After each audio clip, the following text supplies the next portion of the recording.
Welcome to the Big Leap Podcast. This is Mike Koenigs. And this is Gay Hendricks, and we've got some exciting things to work on in this edition of the podcast.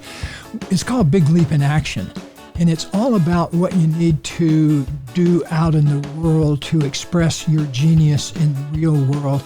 It's about how to also get luckier, how to dedicate a new part of your body, a part of your body that you may not have even discovered yet, to become an attractor field for good luck. And one of the things that we're going to be covering in this episode are a few of Gay's steps, what he calls the 8 different pathways to get and create luck, how to open yourself up to pure consciousness. I love that one.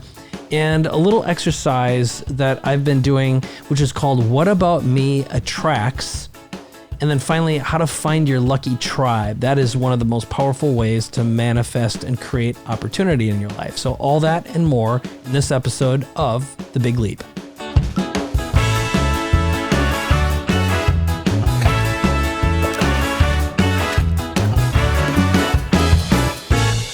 Welcome to another episode of The Big Leap. This is Mike Koenigs, and I'm here today with my good friend Gay Hendricks, and this is The Big Leap in Action. So, hi. Hi, good being with you. And I'm interested in having everybody, by the time we complete our conversation today, be able to look in the mirror and say, I'm the luckiest person I know.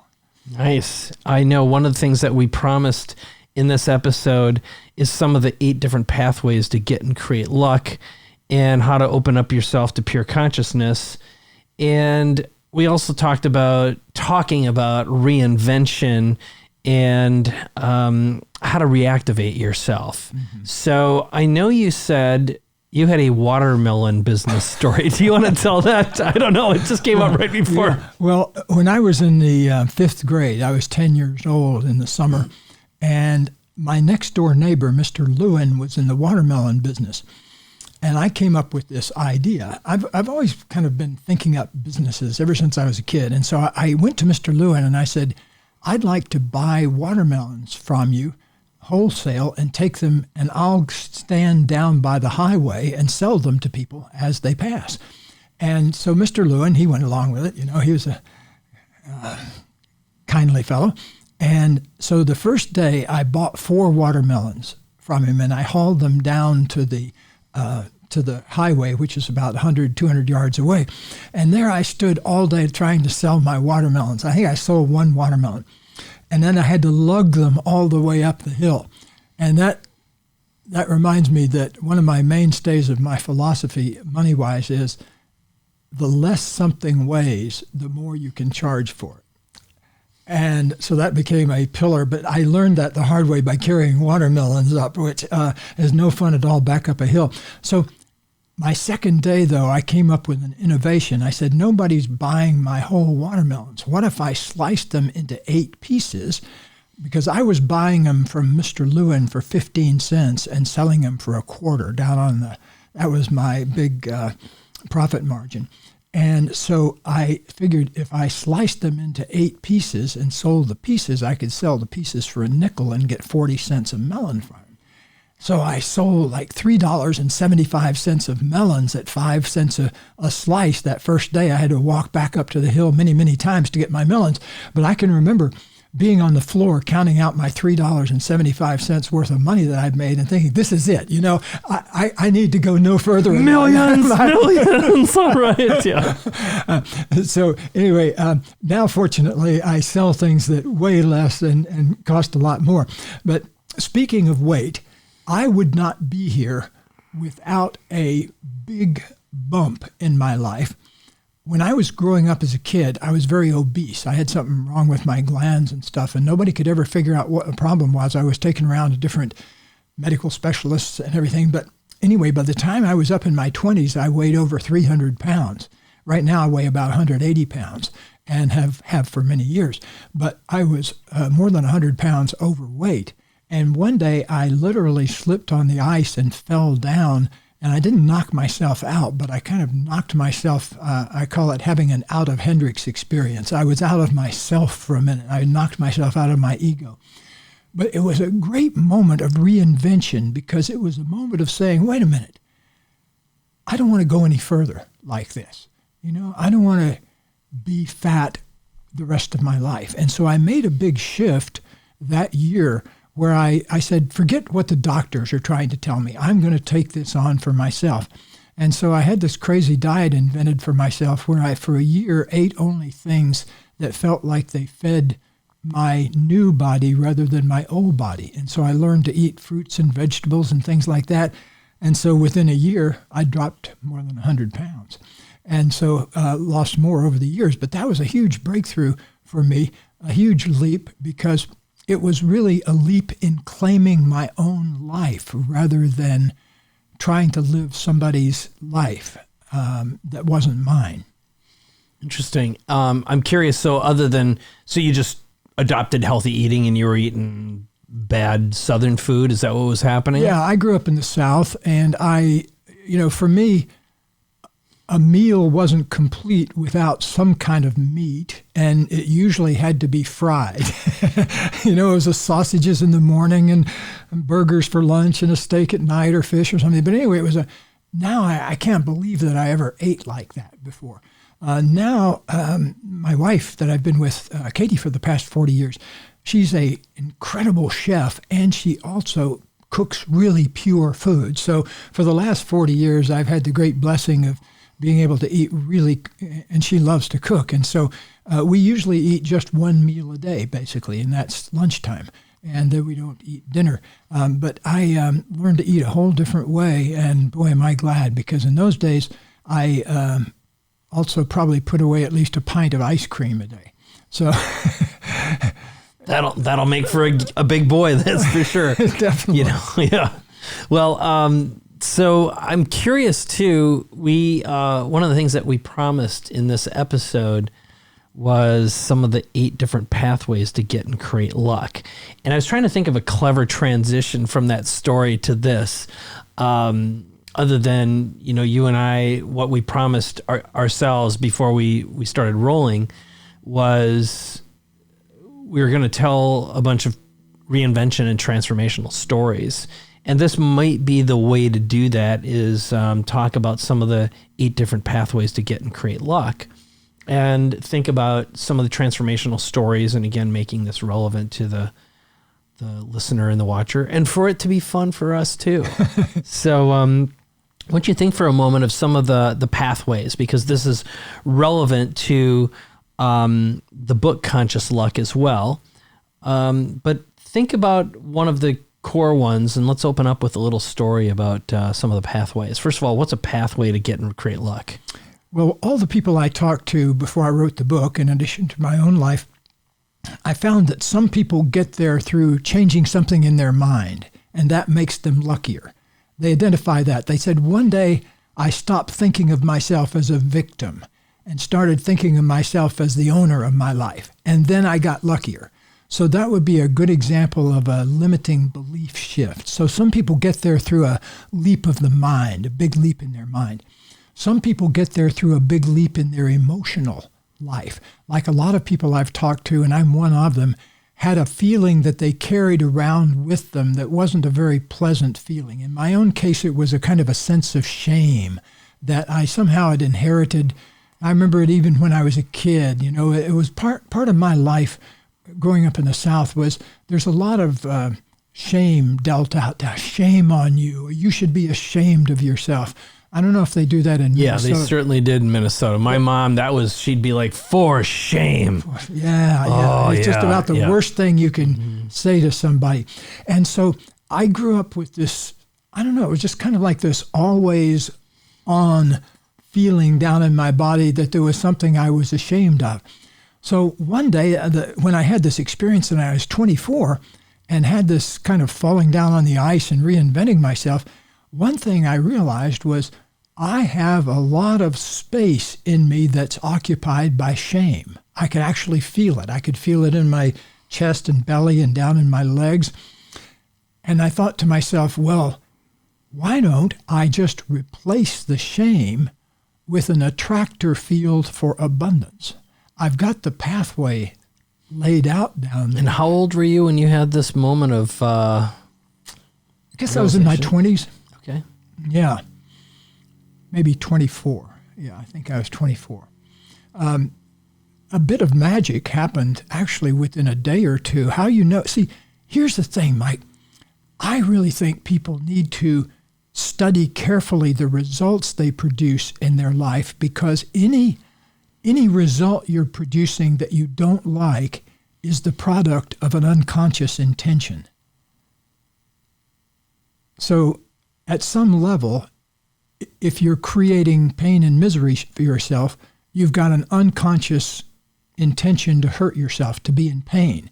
And then what we have to do is find out, why would I have an intention like that? Where would that come from? And when I did that kind of inquiry in myself, I realized, wow, I've been operating out of that sense of shame my whole life up until that moment.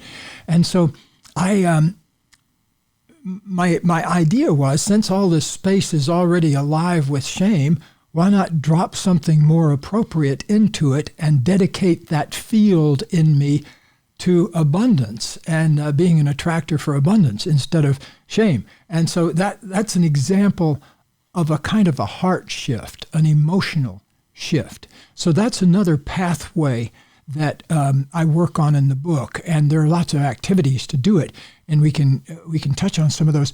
But the main thing is that you begin to take responsibility for the luck you create in your life. It's always great just to have something come out of the blue, but why not open your heart and your mind to being lucky, so that you come at life as a openness to have lucky things happen?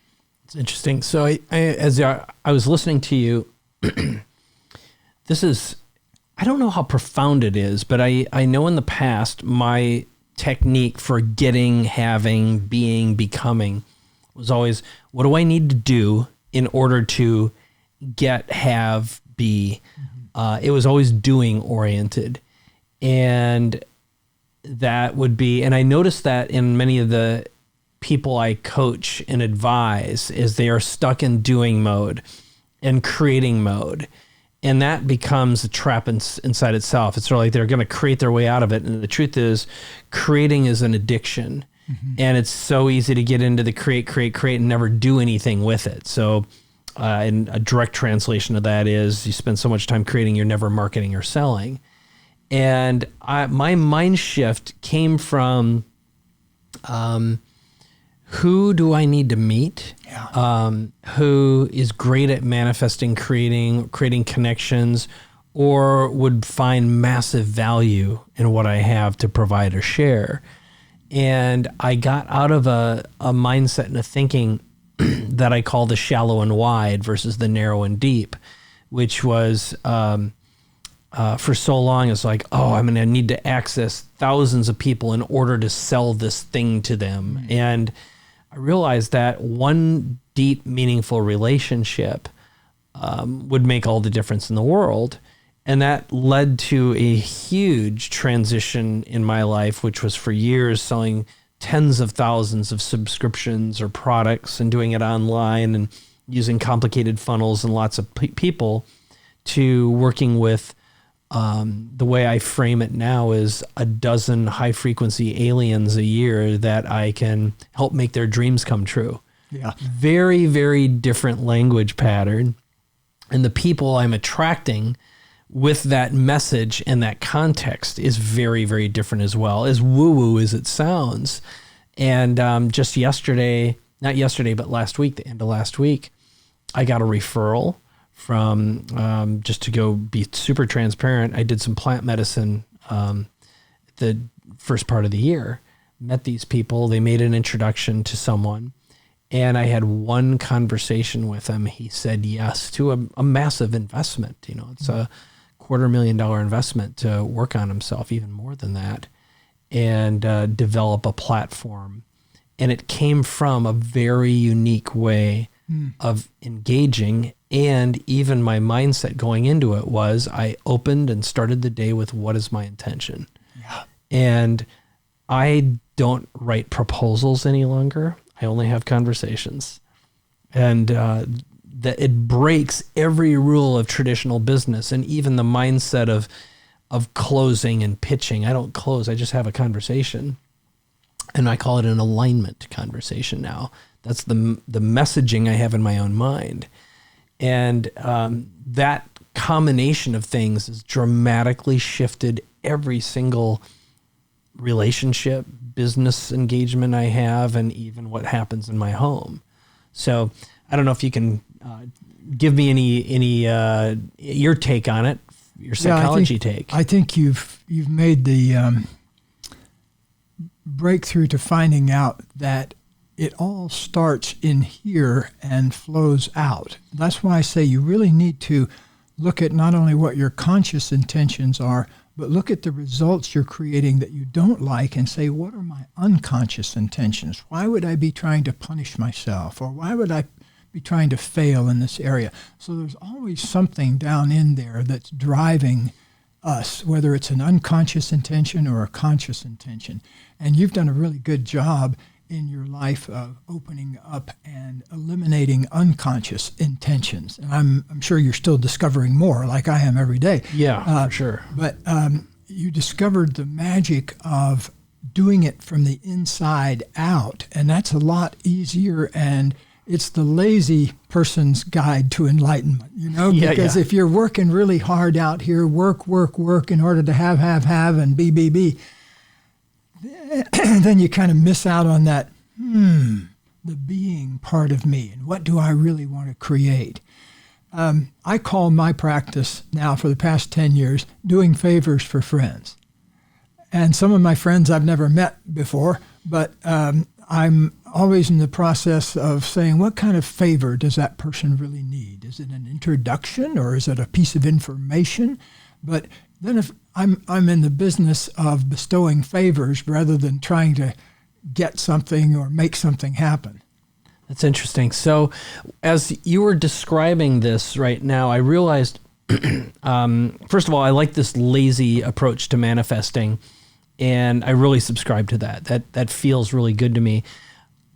How about tracking this? I have not built or set up any kind of a tracking device as far as what's working, what isn't working. So for example, I wear an Apple Watch now, and I track a lot of my bio data. I wear a heart rate monitor when I'm on my Peloton, and the Peloton is a giant sensor gathering gadget. And we live in a world now. I just came back from CES not long ago, and the show is about sensors. So nowadays, the trend, the technology trend, which I see, the internal version and the external version. The external version is with emerging technologies like artificial intelligence, machine learning, augmented reality, virtual reality, and what they call Internet of Things.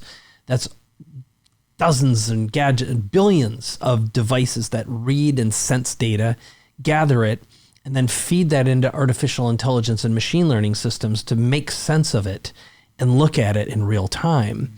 And the breakthroughs we're getting in our physical world right now, but in the investment world, is very profound. On a negative side, in China, they're using this to monitor their populations and crack down on problems before people probably even realize what's about to happen. I mean, it's scary what's about to happen there. But on a positive note, and again, how it would apply to our internal journey is, what do you do to track your progress or your mindset or your shifts? Is this all intuitive, or do you journal in a certain way? Is there a way that you review stuff after the fact and make sense out of it? Like, what's been your technique, and what's it been in the past, and what is it now? And what have you watched super successful, lucky people do? Yes, there's a key moment in my life that I can even remember where I was standing when I had it. And that was that I was standing outside the Masonic Auditorium in San Francisco after a lecture by Krishnamurti, the great Indian philosopher Krishnamurti. And this was before he passed away. And he said this profound thing that it took me until after the lecture till it really dawned on me. And he said, you don't really need therapy if you understand one simple thing. And everybody perked up in the audience. What is that one simple thing? And he said that the results you produce tell you what your true intentions are. And so a lot of people, get balled up inside, thinking that they're unconscious, thinking that the negative things that happen to them don't belong to them. And so it was a moment of realizing, oh, my unconscious intentions are what drives these things in my life that I'm complaining about. And I happened to be standing next to my then girlfriend, and I applied this to my actual moment-to-moment experience, because one of the big contentions between me and her was that she was very critical. And I was always complaining about her being critical. I was always being critical about her being critical. But she was very critical, not just to me, but lots of things. And so there was just one of the things that bugged me about it. And so as I was standing there at the auditorium, I realized, oh, I have an unconscious intention to be criticized. And it was a moment of tremendous liberation, because up until that moment, I'd blamed it on her. She criticizes me too much. But then I realized, oh, I must have an unconscious intention to receive criticism. Otherwise, I wouldn't keep doing it and keep complaining about it. So that was this huge moment of then wondering, where would I have gotten something like that? Yeah. And then I realized it was kind of woven into my bones, because I started out in life as kind of a gigantic mistake. And so there was a lot of good reasons to feel that criticized feeling from the moment of my first existence. So I'd apparently carried that around with me, though, and I was creating that in a girlfriend. Well, it's amazing now, because for the last 40 years since I met Katie, she is the most uncritical person, and just very, very positive. I've never even seen her in a bad mood, really, in 40 years. And so that's what I look for, is how to track. Look at the results you're producing, because that tells me that I eliminated my need for unpleasant criticism. And so there's a difference between criticism and feedback. Feedback is about something you're doing, maybe that you've done, but criticism is that kind of dental drill, meow, meow, meow, meow thing in the background all the time. Interesting. So I realized one of the things that I've used for a long time, whenever something bad is happening, I'm not getting the results I want, I ask myself the question, what about me attracts blank? Yeah. Which is the negative. And what am I doing to attract that into my life? Because I think ultimately we're attracting or repelling all the time. And that same mindset really helped me shift how I manage my time, which I know is one of our upcoming episodes. We're going to talk about Einstein time. Yeah. But let's talk a little bit more about reactivating yourself and turning on some of these luck pathways. So what's another luck pathway that we can delve into? One of the 8 from the new book. Yes, one of the most important ones is, and you've touched on this a little bit, I call it finding your lucky tribe. There's no law that says you have to spend time around people that make you miserable. I learned that. And so I've gone to great lengths now to surround myself with really positive, upbeat people that represent the best to who I want to be. But there was a time in my life when I didn't have people like that, that they were reflecting the part of my life that didn't believe in myself. And so I remember one of my mentors said to me many years ago, find 5 people whose faces light up when you walk in the room. Find 5 people that make your face light up when they walk in the room. And let those be the people you hang around with. And fortunately now I probably have 500 people like that, but I started with just finding that little lucky tribe and building from there.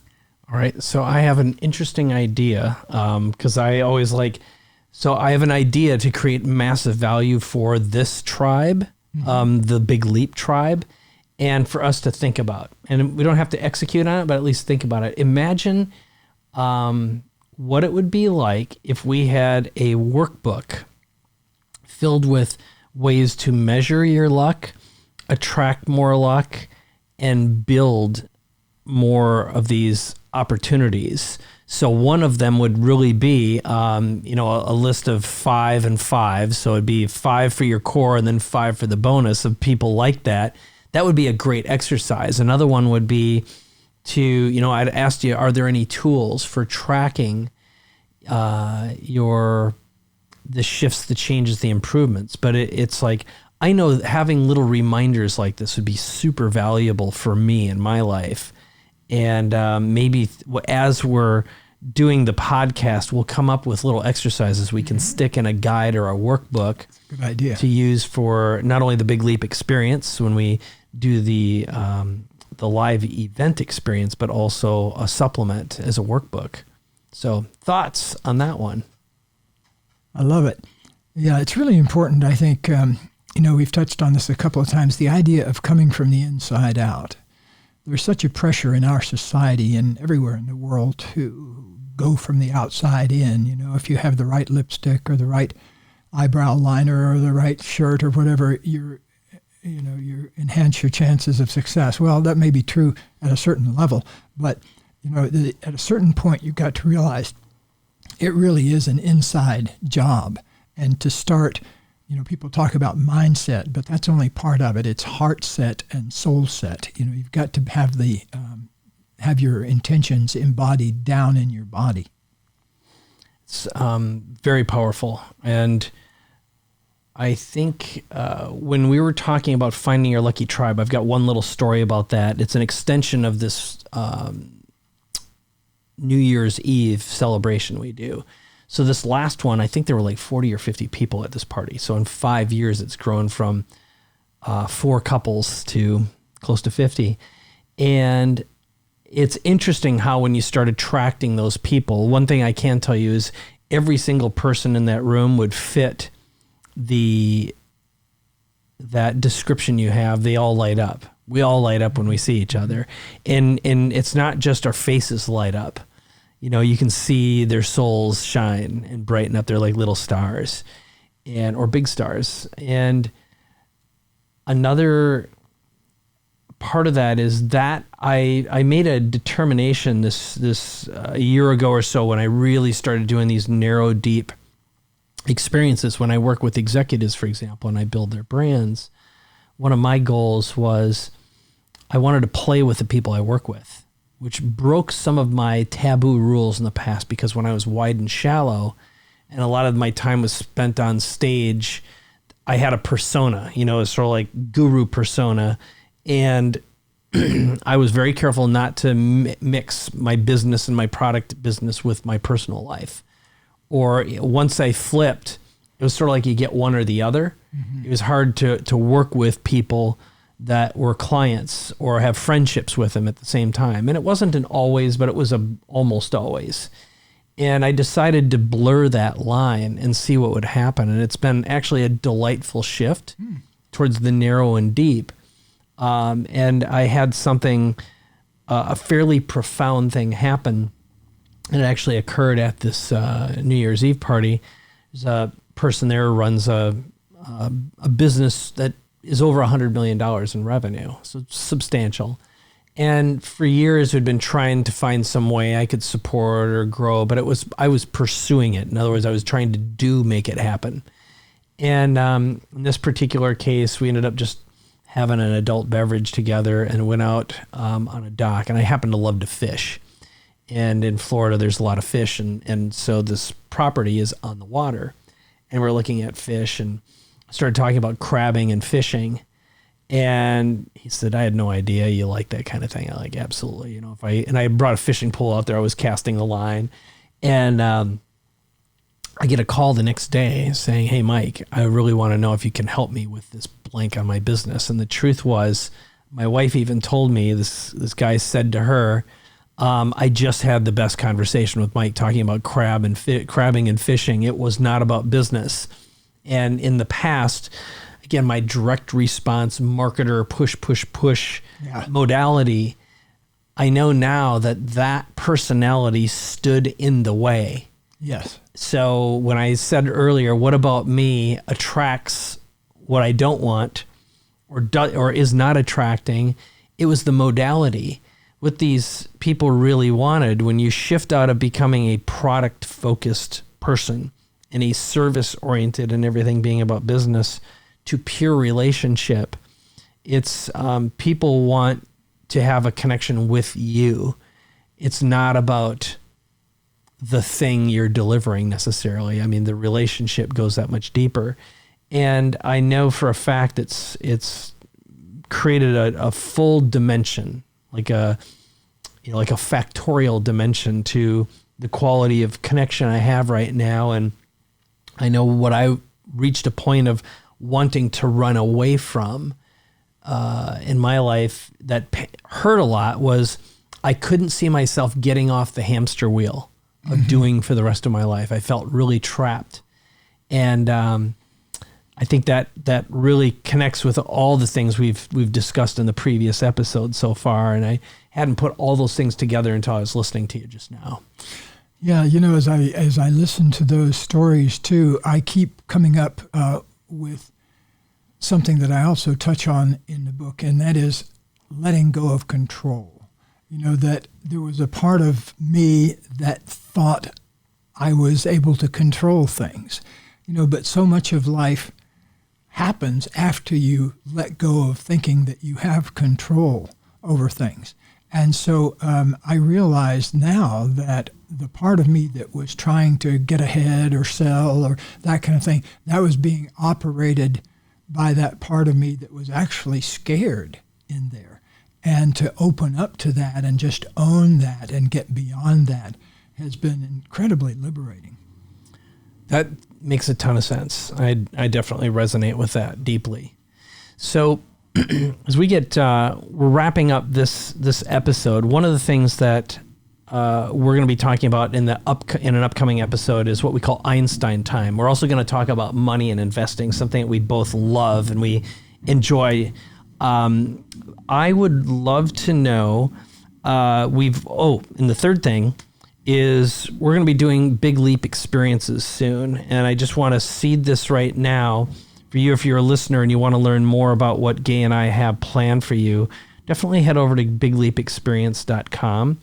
There you can learn about a couple opportunities Gay and I have for doing workshops that revolve around manifesting, leveraging, taking advantage of what's inside both the Big Leap and also Conscious Luck, the new book.